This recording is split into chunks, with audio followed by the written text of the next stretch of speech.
मायका। मोना अपनी सास के पास आई और बोली, मम्मी जी आज पिंकू का जन्मदिन है, भैया ने बुलाया है, आप सबको भी न्योता दिया है। मोना अपनी सास मीना जी से बोली, नहीं बहू, तुम और विवेक ही हो आओ, मैं और नेहा घर पर ही रहेंगे। घुटनों के दर्द की वजह से कहीं आना जाना नहीं जाता, तुम हमारी तरफ से माफ़ी मांग लेना और हाँ, बच्चों के लिए अच्छा सा तोहफा लेते जाना।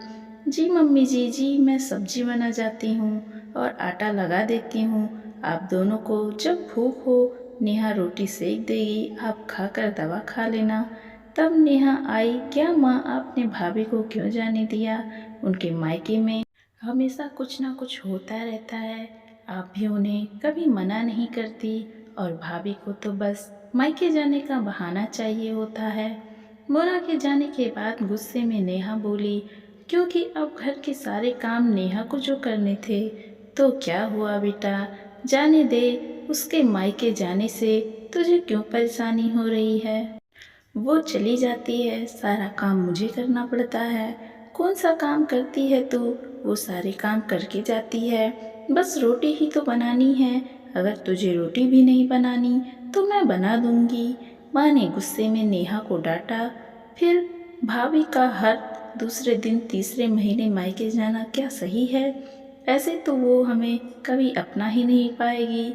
मोना की शादी को साल भर ही हुआ था, उसके मायके में मम्मी पापा, 3 बड़े भाई भाभी और उनके 6 बच्चे थे।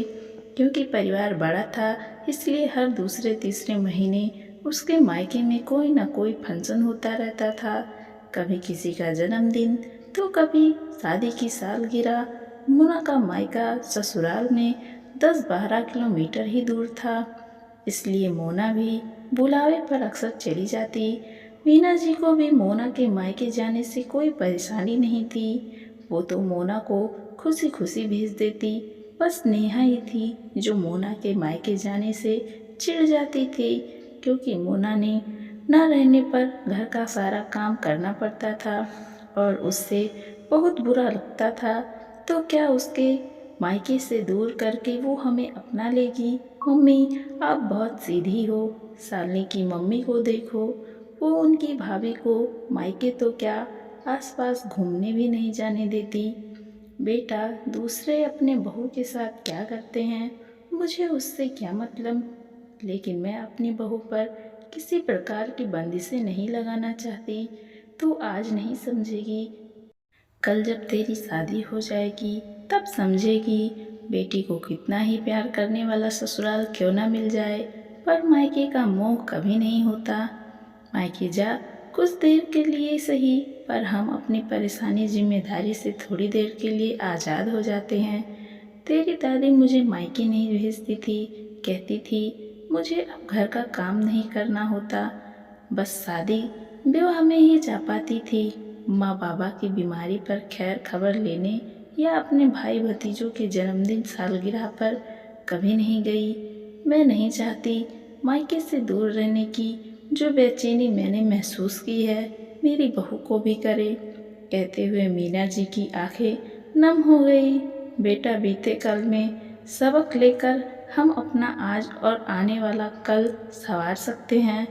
तुझे भी पराए घर जाना है, तब शायद तू मायके का मोह समझ पाए। आज हम हैं, कल नहीं रहेंगे, तब तेरी भाभी ही हमारी जगह लेगी, भाभी के साथ प्यार से रहेगी, तो कभी मायके लिए नहीं तरसेगी। नेहा को भी एहसास हुआ अपनी गलती का। सॉरी मम्मी, अब कभी भाभी के मायके जाने पर नाराज नहीं होंगी। मम्मी मैं अभी आई। भाभी भाभी आप तैयार हो जाइए, खाना मैं बना लूँगी। रसोई की ओर जाती हुई नेहा बोली। मीना जी खुश थी कि उनकी बेटी को समय रहते उसकी बात समझ आ गई। दोस्तों ऐसे ही मोटिवेशनल कहानी सुनने के लिए खुशबू मोटिवेशनल स्टोरी को सब्सक्राइब कर लें। धन्यवाद।